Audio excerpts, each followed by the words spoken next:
Hola, muy buenos días, muy buenas tardes a todos. Mi nombre es Montse Laviaga y bienvenidos a este tercer capítulo de la segunda temporada de Alas de Innovación. Hoy tengo un invitado muy especial que le conozco desde hace poco, pero desde que le conozco ha sido bastante intenso todo. Hola Roberto, ¿qué tal estás? Muy buenas, Monse, muy bien. Encantado de estar aquí.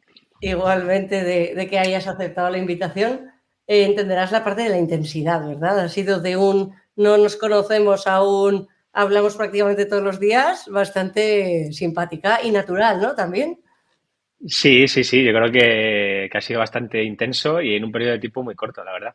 justo. Te conocí, bueno, coincidimos en el Nos Day hace unas semanas ahí en Galicia, aunque ahí no hablamos, Sí, pero ya sí, me venías recomendado de largo y corrido eh, gente del sector que pues habla maravillas de ti y luego he entendido el porqué. qué bien, qué bien. Muchas gracias. Qué honor. Para quien no te conozca, Roberto, preséntate un mínimo, pon un poco de contexto de quién eres, qué haces. Bueno, pues soy CEO y fundador de libros.com, que es una editorial que publicamos todos nuestros libros a través de crowdfunding. Empezamos en 2011 y hasta la fecha, pues bueno, ya son 12, 13 años casi. Pues hemos publicado más de 700 libros con este modelo y aquí estamos intentando hacer las cosas un poco diferentes en el sector. 700 libros, fíjate. El otro día que cotilleaba un poco tu perfil dentro del de libros y comentábamos ahora fuera de micro, te veía que había sido mecena de 250 libros, que estábamos comentando, ¿no? Y ahí estaba diciendo, Sí, digo, ¿será todos los que han pasado por ahí? Pero no, si son 700, no, no, pues eso es una buena inversión personal de todos esos proyectos, ¿no? Que han ido pasando. sí, sí, sí, la verdad es que me gustaría hacerme mecenas de todos, pero bueno, al final tengo que elegir y bueno, pues los proyectos con los que tengo más afinidad con los autores o que me interesan más, pues me gusta tenerlos, me gusta apoyarlos desde el principio. Bueno, lo que me comentabas, ¿no? Que al final no es un dinero que sale de la empresa y dices, bueno, ya lo repercuto en costes, sino que sale de tu bolsillo, entonces o lo miras o lo miras. No, no hay Sale del otro. bolsillo, no, no me da tanto para libros, porque también me gusta comprar libros de otras editoriales. Ya me puedo imaginar. Tenéis un modelo de negocio que ha sido bastante disruptivo, ¿no? Dentro de toda la parte de las editoriales, porque vuestra forma de hacer las cosas es diferente y de hecho es parte de vuestro porqué, ¿no? Lo cual me hace pensar que lleváis innovando desde el nacimiento, ¿no? Y que ya la apuesta del negocio era una innovación en sí misma. ¿Esto es así? Es así porque nacimos con esa premisa y bueno, nosotros nacimos un poco o entramos en el sector de los libros un poco por accidente porque, bueno, pues yo estudié ingeniería informática, yo desde que acabé los estudios, pues, he- y antes he intentado hacer cosas, siempre intentando hacer eh, pues herramientas que solucionaran algún problema que tenía yo y teníamos otros proyectos. ¿No? Tenía otros proyectos y la primera empresa que tuve fue una empresa de desarrollo. Desarrollamos para otros clientes. Nos especializamos un poco en el desarrollo de comunidades verticales y de ahí surgió la posibilidad de desarrollar libros.com entre otros proyectos, ¿no? Y al final pues apostamos por centrarnos en libros.com y, bueno, pues casi que llegó antes de hecho, el proyecto se desarrolla porque podemos comprar el dominio, accedemos al dominio y a partir de ahí empezamos a construir. Inicialmente construimos pues lo que veníamos haciendo, que era una comunidad, una red social con un grupo de usuarios dedicados a algo, que en este caso eran los libros, y, y rápidamente ahí nos dimos cuenta que ese modelo de red social era muy complicado de monetizar, era muy complicado hacer un negocio de eso, porque ya habíamos tenido otros proyectos y no habíamos conseguido escalarlos. Y ahí es cuando decidimos hacer un cambio muy radical e intentar algo muy diferente, ¿no? O sea, ahora el crowdfunding pues suena como que está muy establecido y todo el mundo lo conoce y todo el mundo compra libros por crowdfunding y otras cosas en otras plataformas, pero en 2011, cuando empezamos, pues era muy raro, ¿no? Y bueno, pues nosotros apostamos por eso, teníamos capacidad para hacer el desarrollo y éramos muy jóvenes, teníamos muchas ganas, mucha fuerza y decidimos dar un salto al vacío y entrar en una industria que no conocíamos de nada. Entonces, ahí está el inicio de esa parte innovadora, ¿no? Bueno, aterrizo en una industria de la que no conozco nada. Decía lo de jóvenes porque ese puntito de inconsciencia es necesario muchas veces para hacer negocios, ¿no? Porque, claro, entrar en una industria que es muy tradicional, que está muy establecida, que tiene unos procesos como muy tradicionales, entrar ahí e intentar hacer las cosas diferentes, pues necesitas un poco de inconsciencia, ¿no? Si no, no entras. Y, De hecho, como y bueno, decías, pues tenía esa energía, digo, quizás esa energía ya se haya diluido, ¿no? Te referías más a en el pasado en esa inconsciencia, ¿no? La energía la sí, sigues a ver, teniendo. es verdad, la energía no es la misma, porque ya son unos años más, pero está de otra manera, canalizada de otra manera. Está más canalizada, digámoslo así. Pero esa Mm. inconsciencia sí que creo que es necesaria para dar un salto, ¿no? Y ahí es cuando te das cuenta de las ineficiencias que puede haber en una industria como esta y ahí es donde entra la parte innovadora. Mm. ¿Y qué es para ti la innovación? Pues hacer las cosas diferentes, ¿no? Y romper un poco con los esquemas establecidos y intentar hacer las cosas diferentes para mejorarlas. O sea, para mí esa sería un poco la definición, mejorar procesos, mejorar el acceso, ¿no? Es una de las cosas que nosotros vimos rápidamente, ¿no? La industria editorial es algo muy hermético, muy difícil de acceder El acceso para y los pues autores, ¿no? El sí, poder escribir un libro. sí, eso Ujú. es. Y eso es lo que creo que nosotros pues pudimos hacer, ¿no? Ahí había dos formas cuando nosotros llegamos vimos dos formas de publicar un libro, que una era a través de la industria clásica, enviar un texto, un manuscrito a una editorial tradicional y esperar a que con suerte te den una respuesta. Y la otra era autopublicarse, ¿no? Y nosotros encontramos ahí como un punto medio entre cogimos lo bueno del sector editorial, que es pues esa edición profesional, el filtro, la distribución, y cogimos lo bueno de la autopublicación, que es podemos hacerlo rápido, ¿no? Podemos hacerlo accesible. Y quitamos lo negativo, ¿no? Lo negativo para alguien que se autopublica es que tiene que pagar por ello. Pues con el modelo de crowdfunding evitamos eso. Y lo negativo para la industria editorial es que un editor necesita hacer una apuesta para publicar un libro. Por eso es muy difícil acceder, ¿no? Porque eh, para publicar un libro tienes que hacer una inversión como editorial y muchas veces pues no tienes ese dinero para poder hacerlo o hay mucho riesgo, ¿no? Y con el crowdfunding Ujú. lo que conseguimos es eliminar ese riesgo inicial. ¿Y dirías que toda la parte de innovación y mejora continua está en los valores de la empresa? ¿O es una Sí, cosa sin que duda. inculcas en la cultura o intentas Es- inculcar?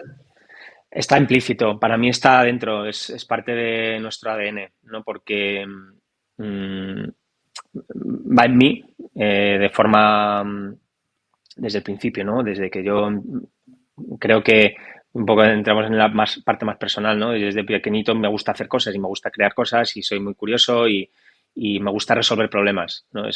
Por eso yo decidí estudiar programación porque digo, joder, pues si aprendo a programar, pues puedo hacer páginas web, que parece que esto tiene sentido y puedo hacer cosas que me gusten, ¿no? Y resolver ciertos problemas. Entonces creo que va un poco en mí y eso pues lo intento trasladar a la empresa y te diría que en estos 12 13 años que llevamos con libros.com, pues siempre hemos tenido una pata establecida en el negocio para hacerlo funcionar, pero otra pata siempre buscando qué podemos hacer diferente, cómo podemos avanzar, dónde pensamos que puede estar esto en el futuro. No quedarnos anclados porque al final, y además estamos en una industria que tiende a absorber, ¿no?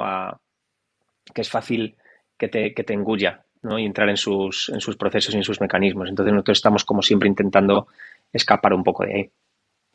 Bueno, de hecho, el otro día me comentabas, ¿no? Que al final, no sé si era parte del consejo o directivo, ¿no? O que la parte de los socios, desconozco, que ninguno se dedicaba a la parte de editorial justamente porque te interesaba mucho el pensar de forma diferente y no caer en los cánones y procesos establecidos ya que tengan las editoriales, ¿no? Justo, creo que es necesario eso para innovar. O sea, creo que es fundamental para innovar el tener una visión desde fuera que te dé otros puntos de vista, porque es que si no, no los ves. Claro. Y toda esa parte de, ¿te logras apoyar en el equipo para hacer, no sé si decir, entiendo que no tendréis un proceso establecido para hacer proyectos de innovación, que entiendo que va surgiendo un poco de ideas que demás. No sé si ese proceso un poco creativo de, oye, qué cosas se pueden hacer alineadas con la estrategia del negocio, es una cosa que venga de ti y entonces la vas diciendo lo que tiene que pasar, o es una cosa de la que te puedas nutrir del equipo para que ocurra ese proceso creativo de idear y luego priorizar para luego llevar a cabo. Pues ese proceso sale principalmente de mí de la conversación y del análisis de lo que está ocurriendo en la empresa o en la propia plataforma, ¿no? Y luego yo me apoyo en el equipo para ejecutar, ¿no? Y para aterrizar esas ideas, para probar. Siempre hemos tenido gente de desarrollo en el equipo, a pesar de ser una editorial. Las editoriales normalmente no tienen gente de desarrollo tecnológico en la empresa, ¿no? Lo que hacen es apoyarse en gente externa, en empresas externas. Nosotros siempre hemos tenido gente dentro porque hemos querido ser muy ágiles con el desarrollo de cosas y probar y analizar y lo que no funciona lo dejas y lo que funciona lo mejoras, ¿no? Siempre hemos tenido esa filosofía y siempre escuchando mucho al usuario, escuchando al autor, lo que quieren, lo que percibimos que quieren y como te digo, pues siempre pensando en qué puede venir después, qué podemos hacer con esto tan bueno que tenemos, que yo creo que tenemos una marca muy potente, intentar siempre mirar al futuro y eso, bueno, pues a veces sale de más gente del equipo, pero principalmente de mí. Uh-huh. Vale, y en ese pensamiento de futuro de que puede venir, ¿dirías que la IA la viste venir o te pilló desprevenido como muchos otros? No lo vi venir. Es que la IA va tan rápido que cuando te quieres dar cuenta ya está ahí. Y o lo integras o vas a perder, esa es la sensación que yo tengo, lo integras o haces algo por integrarlo o vas a perder un poco ese tren. Y la verdad es que, bueno, llevo mucho tiempo haciendo cosas con IA, intentando integrarlas en nuestros procesos, pero no lo vi venir, la verdad. ¿Y qué cosas hacíais antes del pelotazo de la IA generativa desde hace, pues, que tuvimos, ¿no? De hace 2 años. ¿Ya hacías cosas con IA antes de la generativa? Yo creo que no. No, Y, no, hasta que no empezó o sea, yo empecé a probar cosas con IA cuando lanzaron Midjourney y también con ChatGPT en sus primeras versiones, pero antes de eso no. O sea, sabía que existía Dalí y hice alguna prueba, pero no me imaginé que pudiera tener una aplicación tan directa en los libros. Creo que aterricé en eso más como curiosidad personal que para aplicarla al negocio. ¿Y Estaba en otras cosas. cómo lo habéis ido luego aplicando? ¿En qué usos le habéis podido sacar para vuestro día a día? Jo, pues de muchas maneras. Lo primero que hicimos, yo creo, fue con temas de imágenes, eh, sobre todo para conceptualización de portadas, ¿vale? Claro, nosotros hacemos campañas de crowdfunding, ¿no? Los libros salen por campañas de crowdfunding, el libro generalmente no está escrito o está en proceso, por lo tanto, el trabajo de edición no se empieza hasta que la campaña está terminada, ¿no? Para ver si el libro va a publicarse o no. Pero nosotros, previo a esa campaña de crowdfunding, pues siempre hemos hecho parte de trabajo de edición, ¿no? Entre ellos el diseño de portadas, ¿no? Porque en las campañas de crowdfunding pues es conveniente que le enseñes a la gente cómo va a ser el libro. Entonces, de que llegara Midjourney, pues hacíamos un trabajo bastante grande de diseño, de conceptualización de los proyectos, aún no teniendo el proyecto terminado. Entonces había un trabajo de diseño bueno, no de diseño, de conceptualizar junto con el autor. Y perdón que te interrumpa, porque además Sí. ahí como que no sabes que el proyecto sale o no, ¿qué pasa cuando una Ujú. campaña no sale adelante? ¿Se devuelve el dinero a los Pues mecenas? ¿Se pierde? sí, claro, el dinero se devuelve a los mecenas y todo el trabajo previo que nosotros hemos hecho Basura. también se pierde, ¿vale? Claro, entonces todo Entonces, ese no tiempo, por ejemplo, de diseño de portada y demás, si esa campaña no se sale, pierde. te lo comes con patatas. Exactamente. Y ¿Qué no porcentaje, solo qué porcentaje no sale de los no, proyectos? nosotros tenemos un porcentaje cercano al 90%, porque De hay un no filtro muy salir o de grande salir. de salir, o sea, sale el 90% de los proyectos Vale, vale. salen, ¿vale? Porque hay un filtro muy grande a la hora de valorar los proyectos, porque no todos los proyectos valen para, para crowdfunding. Entonces, primero filtramos eso, ¿vale? Entonces, ¿por qué? Porque nosotros trabajamos mucho las previas a las campañas de crowdfunding. Todo ese trabajo de conceptualizar el proyecto, bueno, hay un acompañamiento con el autor para lanzar el proyecto y si no sale la campaña, pues todo eso se pierde. Y una de las partes es esa parte de conceptualización de las portadas. Y digo de las portadas porque en un proyecto con los autores se trabajan varias portadas y tú lo sabes bien porque estamos justo en eso, ¿no? Eh, claro, todo ese trabajo cuando hay una persona, un diseñador que tiene que hacer eso sin saber siquiera si muchas veces si vamos a arrancar la campaña, porque muchas veces en esa parte de preparación de las campañas pues se nos caen los proyectos, ¿no?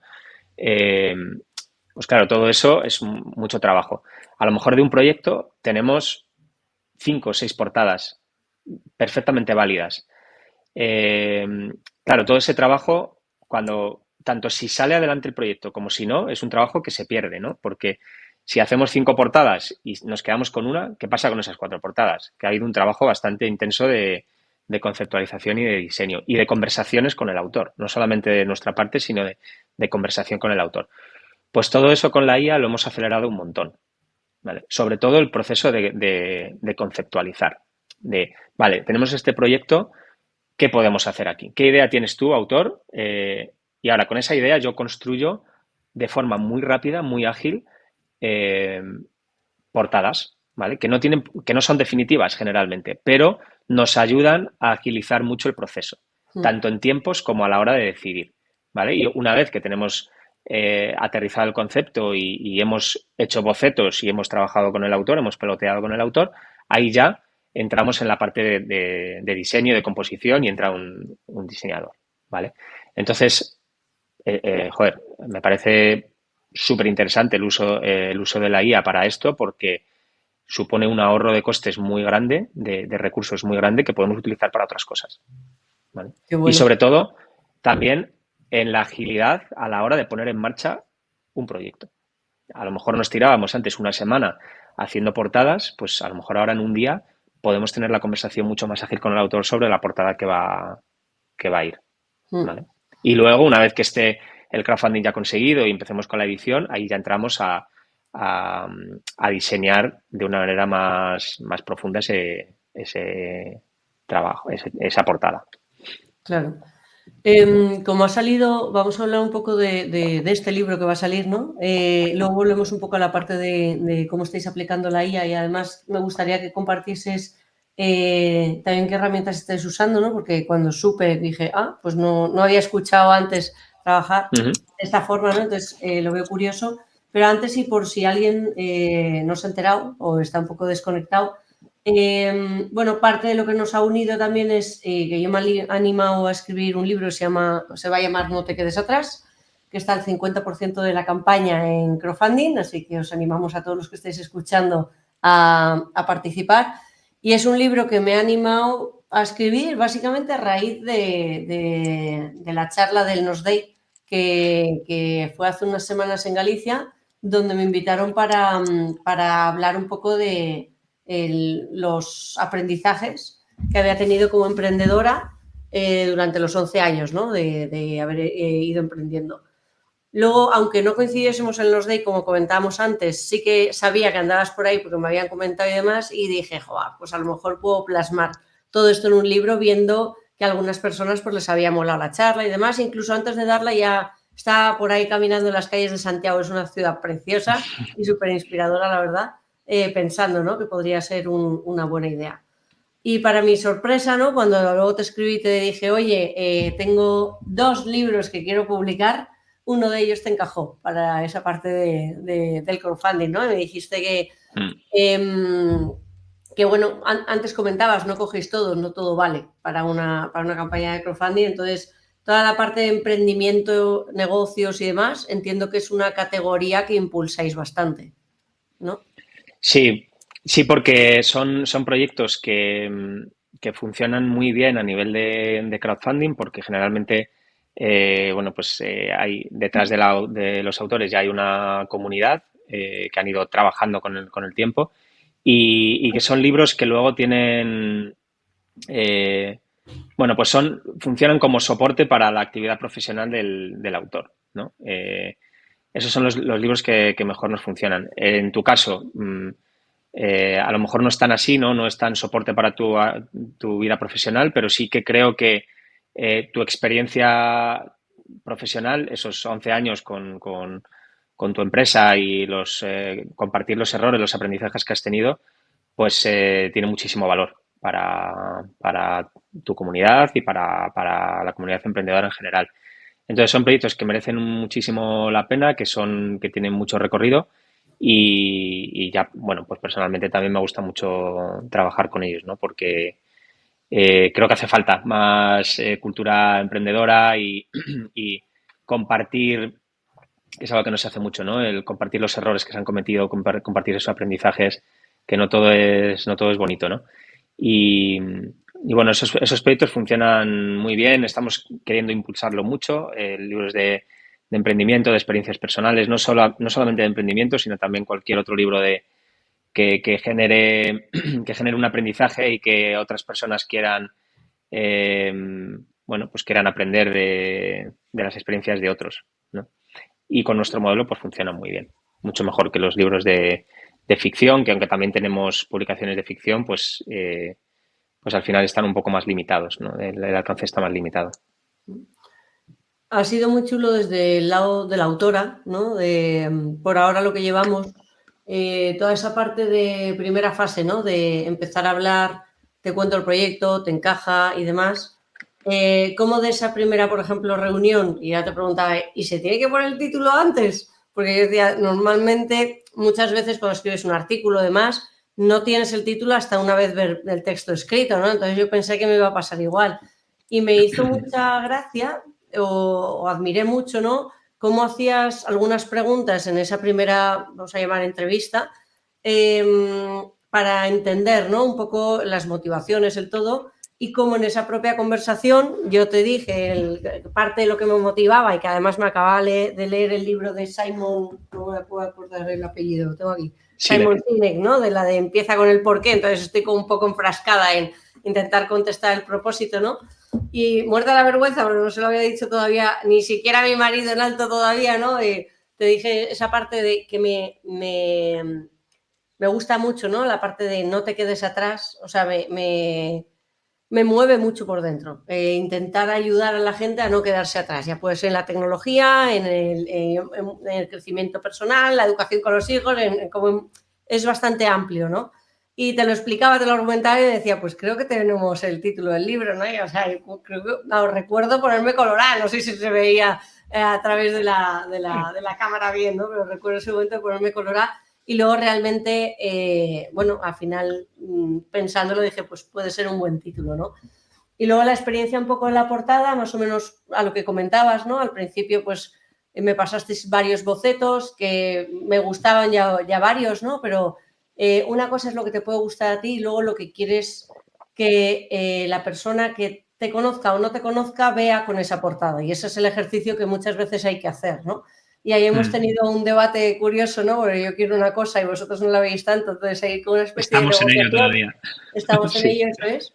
Entonces, la portada que hay ahora mismo en campaña es una provisional, que puede ser que la foto mole, pero a mí transmite algunas cosas que no me terminan de convencer. Entonces le estamos dando ahí una segunda vueltecita y sacaré una encuesta en breve de ¿qué te parece esta portada? Sí, ¿Esta o esta? sí. Pero Fíjate que, es curioso. sí, fíjate, Monse, que hablamos de, justo ahora, ¿no? Del diseño de las portadas con IA y cómo la IA nos puede ayudar en ciertos procesos, pero lo que acabas de comentar es un proceso muy humano, ¿no? Yo tengo una charla contigo y de ahí sale el título, sale un poco el esquema de contenidos. Yo indago en las motivaciones para publicar tu libro porque de ahí va a salir lo que... de ahí van a salir los mensajes que vamos a enviar para llegar a la audiencia que queremos. Y eso es muy difícil de sustituir. O sea, hay ciertos aspectos humanos que son muy difíciles de sustituir y surgen, hay ciertas cosas que surgen de conversaciones y de conversaciones que no son de un minuto. A lo mejor yo necesito una hora hablando contigo de por qué quieres publicar este libro y que me cuentes tus motivaciones y de lo que quieres hablar para que yo me haga una idea de todo lo que tienes en la cabeza y ayudarte a aterrizarlo, ¿no? Y esos son los proyectos que a mí más me gusta hacer, porque es donde influyes de alguna forma, ¿no? En el producto final. Hay proyectos que nos vienen dados y está bien, no pasa nada, pero cuando nosotros podemos meter un poco de mano ahí en todo, ¿no? En la conceptualización, en cómo vamos a hilar los contenidos, en los diseños de portada, pues eso mola mucho, porque bueno, es un trabajo muy humano. Y hablábamos de la IA, ¿no? Para el diseño de portadas. Al final, la propuesta de portada que tenemos en la campaña es una fotografía, es una composición, ¿no? Y hemos probado mil cosas con IA, pero no nos ha funcionado.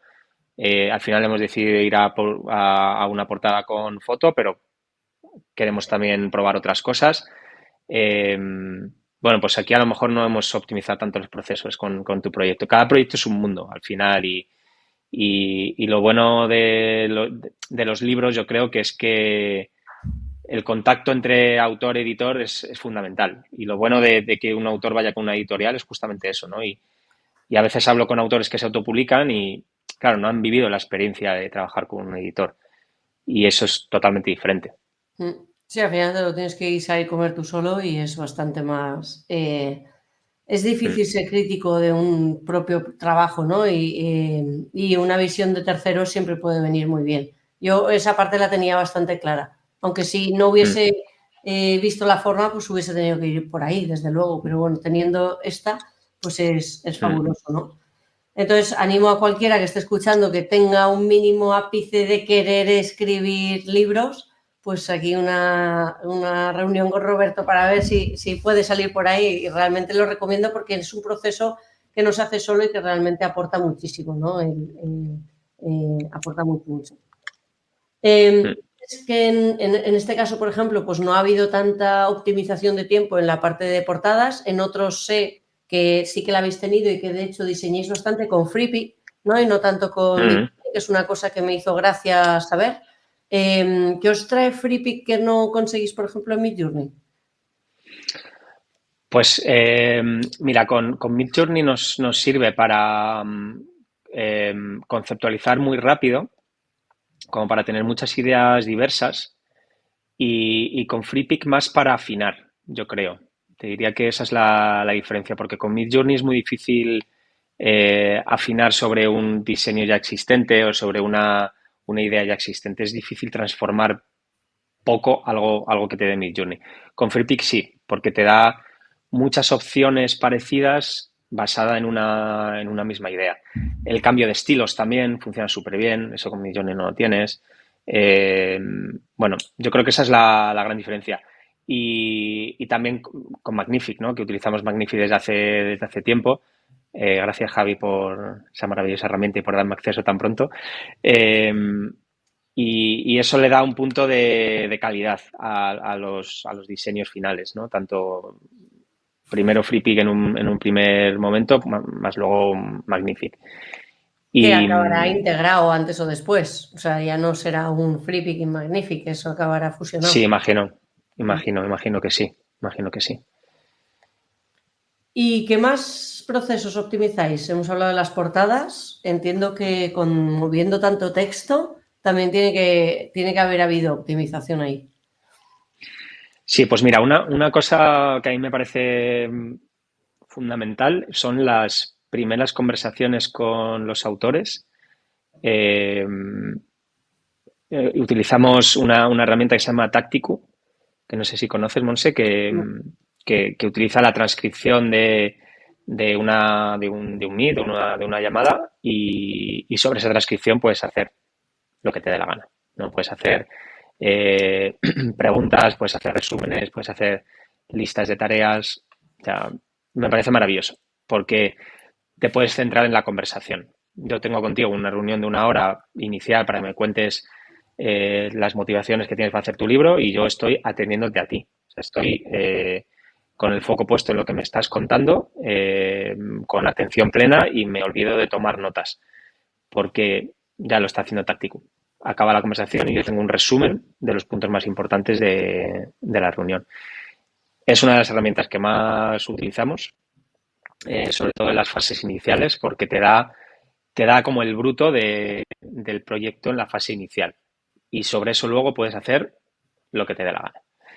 A partir de ahí puedes conceptualizar, puedes pedirle que te dé ideas de títulos, que te dé idea de esquemas de contenido, que te dé audiencias a las que va dirigida el libro, lo que se te ocurra. Entonces es como tener ahí un asistente que toma notas por ti en la reunión y que tú puedes aportar valor, que mi principal valor es escuchar y luego decidir qué hacer con todo eso, ¿no? Y esa es la herramienta que más utilizamos en la fase inicial.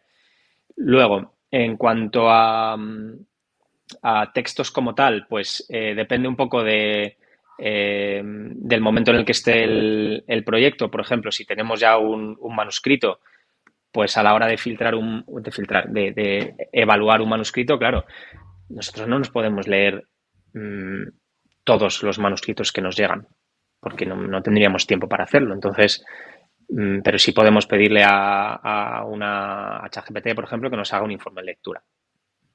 Y funciona increíblemente bien. Claro. Entonces,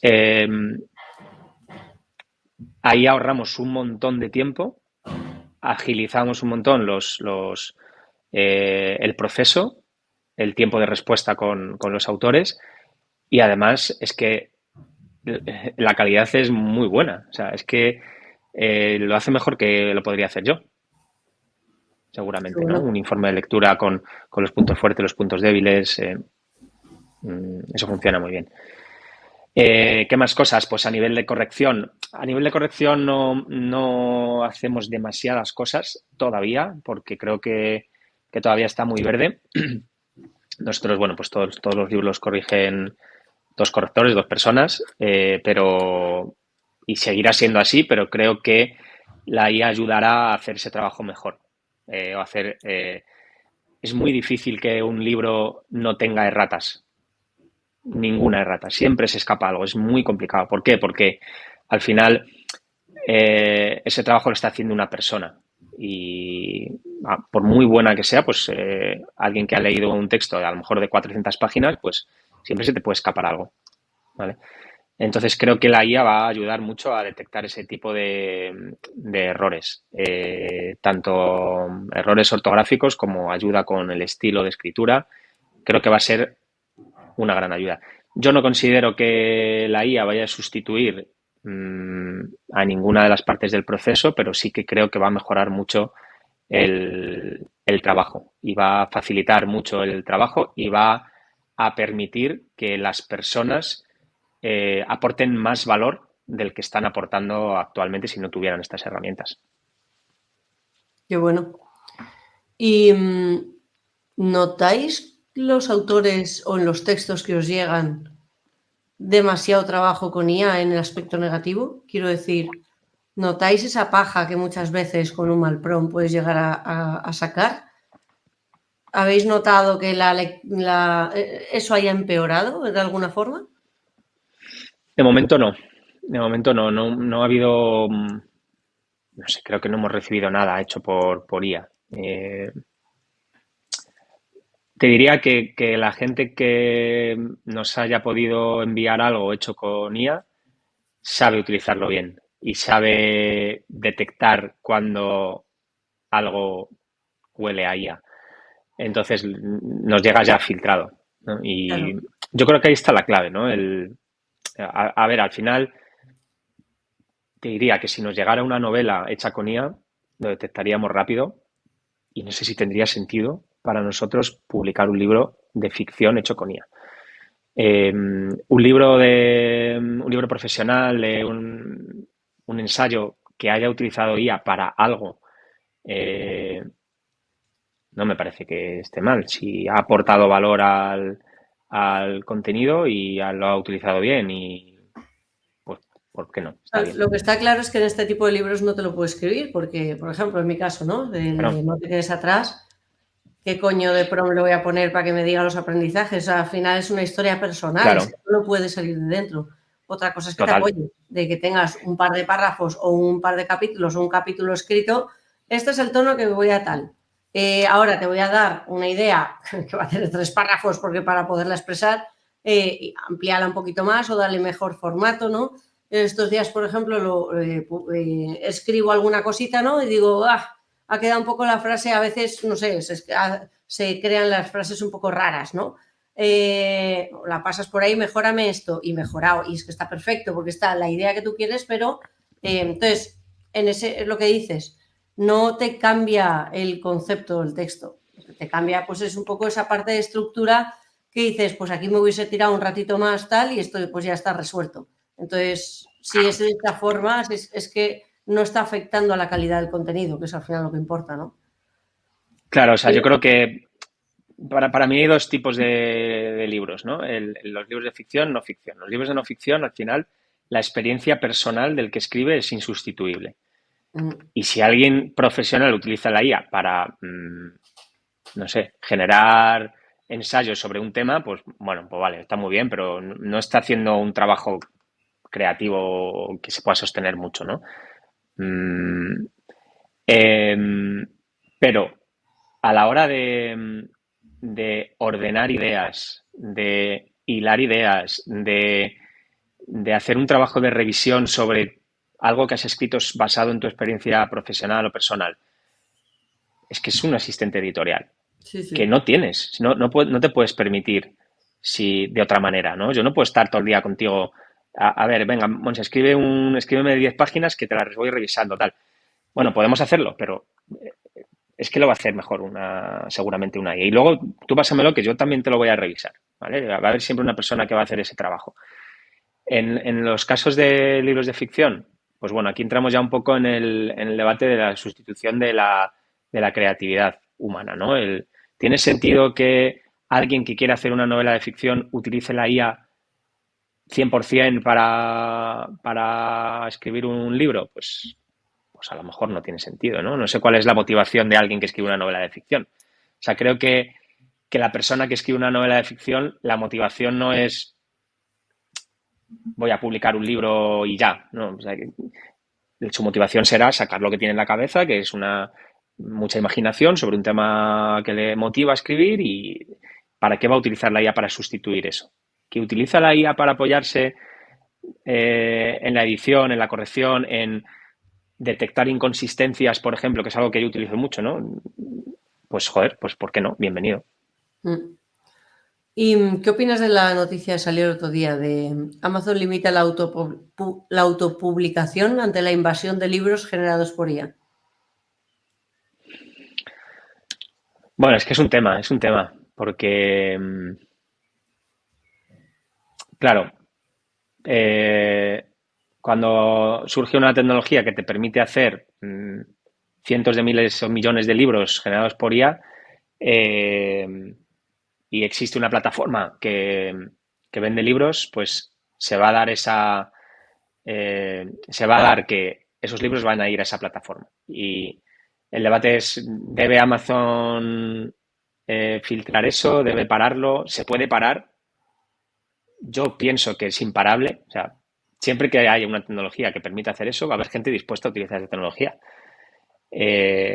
¿Cómo resolver eso? la verdad es que no tengo ni idea, es que va todo muy rápido, no tengo ni idea. No sé si está bien o está mal caparlo, no sé si es el lector quien tiene que decidir si leer eso o no. No sé si los libros generados por IA deben de tener un distintivo. Creo que sí, creo que eso sí que, ahí sí tengo una opinión, ¿no? Que es, bueno, en todo caso, tú como lector tienes que saber si en ese libro se ha utilizado Aunque IA. yo a veces también soy de esa opinión, pero luego entro en un debate interior, ¿no? De va a ser difícil establecer la línea, ¿no? Vamos a compararlo con la imagen y el retoque fotográfico, ¿no? Cuando se empezó toda la parte de Photoshop y se tendía muchísimo a retocar, se hablaba de lo mismo, de, oye, etiquetar una fotografía cuando se ha retocado, ¿no?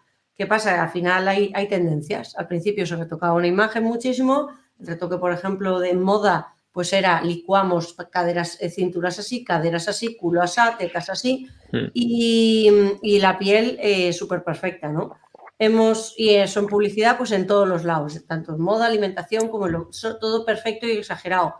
Nos cansamos de ver eso y hemos ido a una tendencia de ir a lo más natural y ahora está mucho más mejor visto retoques mucho más leves y no tan exagerados y de hecho se critica meter un Michelin para adentro, ¿no? Por que sea más natural. No sé si, igual que hubiese sido difícil establecer, nosotros, por ejemplo, cuando estaba en foto, ¿vale? En fotografía e-commerce, si yo tuviese que etiquetar todas las fotografías o imágenes que pasan, que se retocan, serían el 100%, porque todas las imágenes Ya, se retocan. Otra cosa es ya, que con el retoque hayas cambiado sustancialmente el origen. Entonces, en ese caso, el claro. porcentaje sería bastante más bajo. Incluso que lo cambies, no tiene por qué ser mentir, ni muchísimo menos. De hecho, se busca no mentir, porque si no, en e-commerce te juegas de evoluciones. Pues me pasa similar con la IA. ¿Cuándo dibujas tú la línea de lo que hablábamos antes? De he usado la IA para arreglar 3 párrafos, pero la idea es mía, o simplemente he puesto un prompt de mierda y tengo un libro hecho que es pura paja. Va a ser muy difícil dibujar esa línea de cuándo sí y cuándo no. Es que yo creo que es imposible. Yo creo que es imposible. Y yo opino que el mercado lo autorregulará y o sea, la tecnología no la vas a poder parar, no la puedes limitar, la puedes limitar durante un tiempo, le puedes poner trabas, pero es que al final la gente va a usar las herramientas que tiene a su alcance, ¿no? Y yo creo que en todo caso lo que tenemos que hacer, que es muy complicado, es fomentar o hacer que la gente tenga más sentido crítico y que sea capaz de discernir lo que, ya no te digo lo que esté generado no por IA, sino lo que está bien, lo que está mal y que tenga su opinión propia, ¿no? Y digo que eso es difícil porque, bueno, eso ya es un tema más de cómo es la sociedad, ¿no? Y hacia dónde va la sociedad, pero eh, limitar es muy complicado. Pues Amazon ha decidido limitar eso, supongo que por razones de negocio, pero es que no vas a poder limitar que alguien utilice ChatGPT para escribir, ni Tampoco para hacer sé imágenes, ni... los detalles de la limitación, ¿no? No sé dónde han puesto las barreras, ¿no?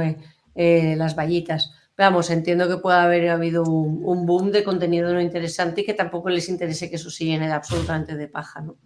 Claro, pero es que pasa igual con la autopublicación. Es que hay mucha gente que dice, no, es que se publica mucha mierda, hay gente que publica sin... Bueno, pero deja a la gente hacer lo que le dé la gana, ¿sabes? ¿Qué Y ya porcentaje es... dirías que hay de libros buenos versus libros malos? No tengo ni idea, eso es muy subjetivo. Invéntatelo. No tengo ni idea. ¿Qué O sea, ¿qué impresión es un libro bueno, tienes? qué es un libro malo? O sea, es que Pues, no te puedo decir lo que es un libro bueno y lo que es un libro malo. A ti te puede gustar mucho un libro que está mal escrito, pero que te transmite algo o que te sirve para algo y a mí no. Si es que es lo bueno de la que no creatividad y todo vale para todo. de las pelis, de las series, de la música. Yo puedo decir, joder, es que a mí la música que tú escuchas, Monse, me parece una mierda. Yo jamás escucharía esa música de mierda. Y tú me dices, bueno, pues, qué música, ¿no? Sí. Déjame, si a mí me transmite, pues es que esto es lo mismo. Y de ahí Otra cosa es conecto que esté bien escrito o mal escrito. de ahí Eso es conecto otra. con, que ya lo hemos hablado en alguna ocasión, el eslogan que vosotros tenéis, ¿no? Es todos tenemos una historia que contar. Yo la primera vez que lo leí, la realidad es que me ha hecho un baño de humildad bastante interesante, ¿no? Porque Ujú. yo no creía eso. A raíz de leerlo en, pues eso, en las firmas y demás, me ha hecho reflexionar, incluso leer sobre el tema, ¿no? Realmente todo el mundo tiene una historia que publicar o que contar y la respuesta es que sí. O sea, la respuesta que me he dado es que sí, ¿no? Pero creí que no. Creí que no y realmente, o sea, te juro que me ha hecho un baño de humildad absoluto. Me gustaría que nos desarrollases un poco más, porque me parece un eslogan que se dice muy breve, pero que tiene mucho detrás. Todos tenemos una Mm. historia que contar. ¿De dónde viene eso y por qué? Y realmente entiendo que lo crees, pero que lo puedas defender. Sí, pues lo creo. Creo que todo el mundo tiene algo que contar y que el libros.com quiere ayudar a que eso sea así, ¿no? A dar una herramienta para que la gente lo pueda contar y pueda llegar a otras personas, ¿vale? Y creo que yo estoy muy orgulloso de haber eh, creado algo que sirva para eso, porque hemos publicado muchos libros que de otra manera no hubieran existido y no hubieran llegado igual. Y, y a lo mejor se podían haber contado por otros canales, por otras vías, pero eh, creo que el libro es una herramienta todavía bueno, pues que tiene unos elementos que hacen que lo que esté ahí dentro pues tenga más impacto, ¿no? Porque joder, todo el mundo tiene acceso a escribir ahora en un blog, una newsletter, en una carta, pero el libro, cuando algo, un pensamiento, una historia se traslada a un libro, eh, tiene que estar curada, tiene que estar bien escrita y es donde nosotros creo que aportamos valor también, ¿no? Frente a la autopublicación. Que es, bueno, tú tienes una historia que contar, te la autopublicas, vale, muy bien, te la has autopublicado, pero no ha pasado por ese trabajo profesional de curarlo, de que tenga sentido, porque va a quedar plasmado en un producto que va a perdurar, ¿no? Al final, lo bueno que tiene el libro es que perdura. Una newsletter, un email, eso no perdura, eso pasa. El libro sí. Y por eso defiendo ese trabajo profesional de, oye, que es que esto va a quedar aquí puesto, vamos a hacerlo bien, ¿no? Mm, Y hay gente a lo mejor que tiene una historia maravillosa que contar, pero no sabe escribir o no sabe escribirlo tan bien como para que quede en un libro plasmado.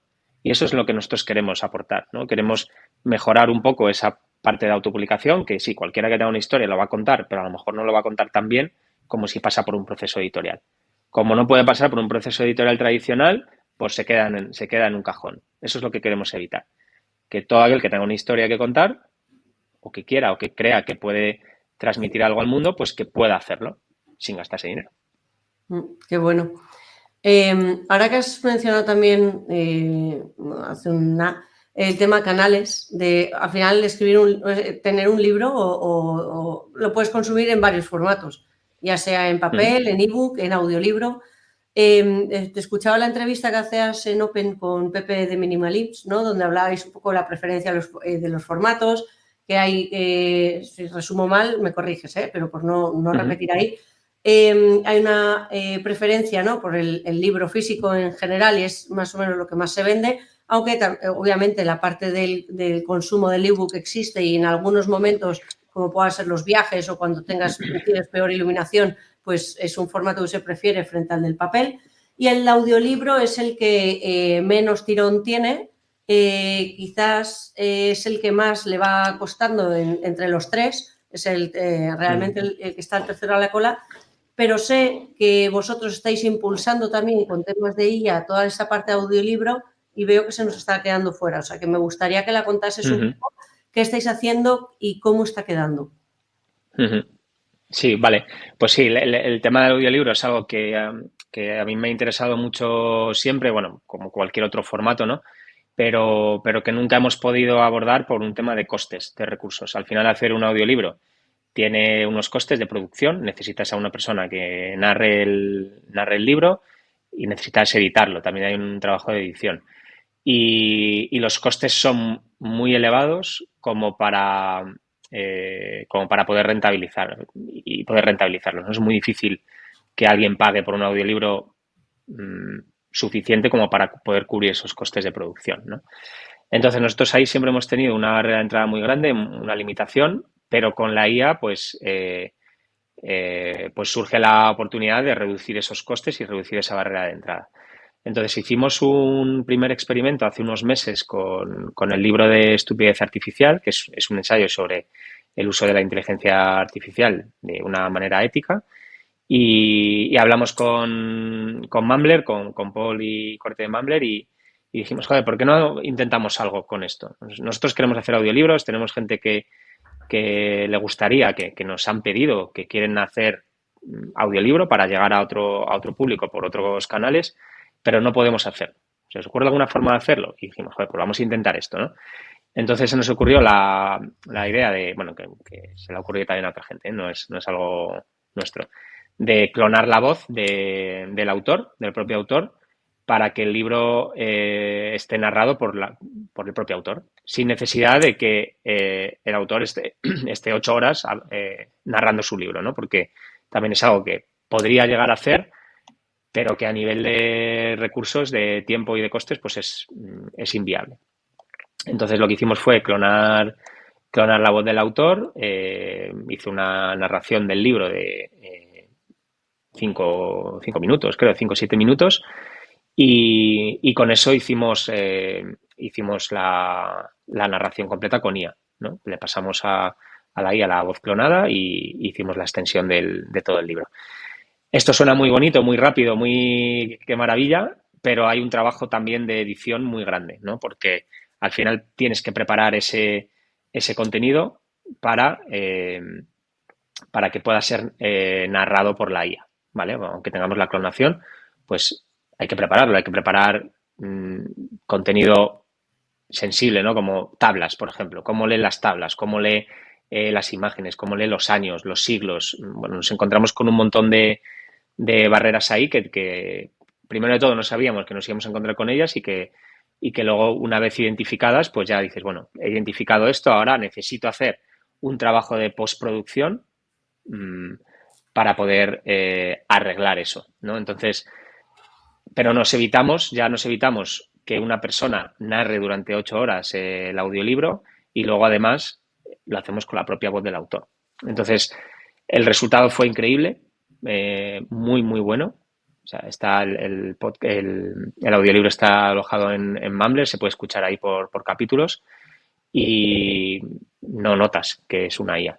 Que no. Si no, no lo notas. Hay un trabajo muy bueno de postproducción, pero seguramente eso vaya a ir reduciéndose, ¿no? Porque ya a medida que vayamos haciendo nuevos audiolibros, pues iremos puliendo más la parte de edición previa, de preparar ese texto para que luego pueda ser narrado por la IA y podamos identificar esas partes de postproducción que podemos arreglar más rápido. Y aunque aún el proceso de postproducción haya sido más del que hubieseis imaginado quizás, ¿ha sido menor que el original, que el hacerlo sin IA? ¿O ha sido igual, incluso mayor? Porque a veces pasa cuando usas y te encuentras las sorpresas. Creo que el proceso de postproducción, o sea, no lo sé porque no lo hemos hecho nosotros, lo han hecho en Mumbler, pero el proceso de postproducción de este libro en concreto, pues a lo mejor no hemos ahorrado mucho, pero porque era el primero y ha habido que identificar muchas cosas que no sabíamos que nos íbamos a encontrar con ellas. Y en el siguiente. ¿Vale? Claro, en el siguiente, de hecho, el objetivo es ese, ¿no? Vamos a ir haciendo audiolibros diferentes para ver dónde está el punto óptimo, ¿no? Y a partir de ahí podemos empezar a escalar, pero queremos encontrar el punto óptimo en la postproducción y el punto óptimo en la edición previa. Pero, desde luego, en la narración pasamos de una narración de 7-8 horas a una narración de 7 minutos. O sea, ya ahí tienes un ahorro muy grande. Claro, o sea, no es simplemente la narración, el tiempo dedicado del autor, sino que necesitas el espacio adecuado para el uso de un estudio para grabar eso, pues pasas de 8 horas a 7 minutos. ¿Vale? Entonces ahí ya, desde luego, que es un ahorro importante.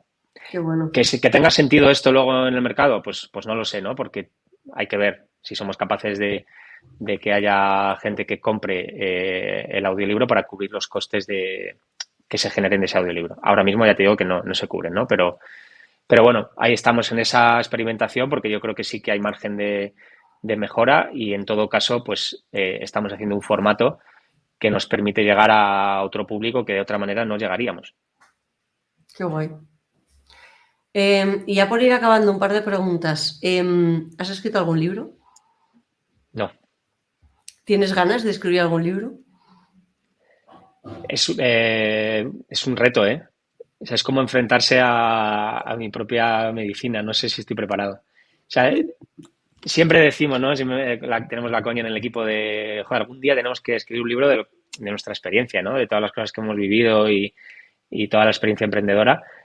Pero ¿dónde pones el fin? No sé. No lo sé. A lo mejor sí, algún día, seguramente. Me gustaría Bueno, quizás como no plasmar. tiene fin todavía, pues es difícil ponerle el fin, ¿no? Sí, Para mí, por ejemplo, sí. es clave este momento porque yo le he puesto el fin, en realidad. Claro, claro, Ya tengo un inicio y un final, entonces ya me resulta fácil coger un paquetito de 11 años y hablar sobre ello. Pero si yo claro. siguiese ligada 100% como estaba antes, efectivamente, ¿dónde pongo el fin? Y continuará. Claro. Obviamente la historia del emprendimiento no acaba, de hecho tengo muchas ganas de volver a emprender, ¿no? Pero sí que al menos esa historia, ese aprendizaje de ese primer emprendimiento sí que tiene su principio y final, ¿no? Entonces Sí, es normal que no te lo veas todavía. no lo veo, no lo veo. No lo veo y me supone un reto, ¿eh? Ya me Creo que imagino. hay que tener el momento Vital. que tienes tú. Claro, tú ahora mismo estás en ese momento de sentarte a pensar, a reflexionar sobre todo lo que has vivido y es ahí donde salen las cosas buenas. Yo estoy en la vorágine ahora mismo. Claro. Y dado que no podemos leer tu libro porque aún no existe, ni siquiera hay concepción de él, ¿qué libros nos recomendarías? Pues Viniendo de mira, un estaba librero, es que pensando, son palabras mayores. son palabras mayores y voy a recomendar algo que no tiene nada que ver con emprendimiento Venga. y que hemos estado hablando antes de empezar el podcast, mucho de nuestros hijos, que estamos en un momento vital muy parecido. Y quiero recomendar a los padres que nos escuchen que tengan niños pequeños un libro que se llama Monstruo de Colores, que no sé si lo conoces, Monse, que es un libro muy bonito, que sirve para, Pero bueno, es pues para cuento explicarle infantil, a... ¿no? Es cuento infantil, Vale. que sirve para, bueno, es cuento infantil, pero también vale para los padres, Sí, para contarle a los niños bien. cómo gestionar y cómo entender las emociones, ¿no? Lo que les pasa por la cabeza, ¿no? La tristeza, la ira, la alegría. Es un libro muy, muy bonito y que puede ayudar mucho a los padres y a los hijos. Así que esa es la recomendación. Pues mira. Sí. ¿Y un podcast? Que creo que escuchas también podcast. Sí, sí, sí. Escucho muchos podcasts. Pues mira, me gusta mucho el podcast de Capital, de Joan Tubau. Me gusta mucho el formato y yo aprovecho para escucharlo cuando voy en el coche, en viajes largos, porque me gustan mucho las conversaciones porque son como conversaciones muy reflexivas y que te da ¿Sobre qué? para pensar mucho. ¿De qué son? No lo conozco. Hay mucho de emprendimiento, pero mucho de filosofía también. Sí, yo diría que es más de filosofía. De los que te hacen pensar. Muy recomendable. Te hacen pensar en tus cosas. Está muy Qué bien. bueno. Pues le echaré un vistazo. Pues perfecto. Oye, Roberto, muchísimas gracias por venirte por aquí. ¿Cómo te puede contactar alguien si le apetece escribir un libro y ya sabe cómo?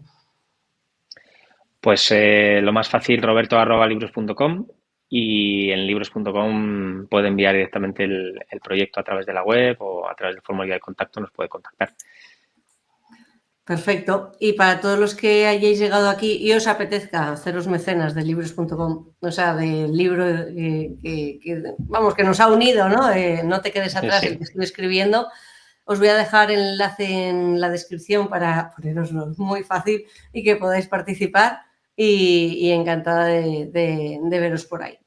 Y nada, lo dicho, 1 hora casi clavada, así que Roberto, Sí, sí, lo has clavado. muchísimas gracias por haberte dejado liar. Gracias a ti, me lo he pasado muy bien y nada, espero que te vengas tú pronto también por el podcast de libros.com. Solo tienes que invitarme para que esté ahí. Y a todos los que habéis Muchas gracias. llegado hasta aquí, muchísimas gracias y hasta el siguiente.